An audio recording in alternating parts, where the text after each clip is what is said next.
આગામી સમયમાં જોવા જઈએ તો આ વેસ્ટર્ન ડિસ્ટર્બન્સ હટી જતાં આખરી ઠંડી પડવાની શક્યતા રહેશે. તારીખ 23 ડિસેમ્બરથી 31 ડિસેમ્બરમાં આખરી ઠંડી પડવાની શક્યતા રહેશે, જેમાં દેશના ઉત્તરીય પર્વતીય પ્રદેશોમાં ઠંડી પડશે. જમ્મુ કાશ્મીરના ભાગોમાં 0 ડિગ્રીથી લઘુત્તમ તાપમાન ઘટવાની શક્યતા રહેશે. ઉત્તર ગુજરાતના ભાગોમાં, મધ્ય ગુજરાતના ભાગોમાં, રાજકોટના ભાગોમાં અને કચ્છના ભાગોમાં પણ ઠંડી પડવાની શક્યતા રહેશે.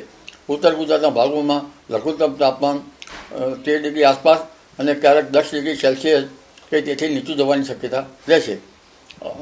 જ્યારે ત્યારબાદ જાન્યુઆરી માસમાં પણ એ પ્રભાવી વેસ્ટર્ન ડિસ્ટર્બન્સ આવવાની શક્યતા રહેશે, જેના કારણે જાન્યુઆરીના પ્રથમ સપ્તાહમાં ગુજરાતના હવામાનમાં પલટો આવી શકે. 11મી જાન્યુઆરીએ પણ ઠંડા પવનનો હાથ ધ્રુજાવે, 17મી જાન્યુઆરીએ પણ ઠંડા પવનનો હાથ ધ્રુજાવે.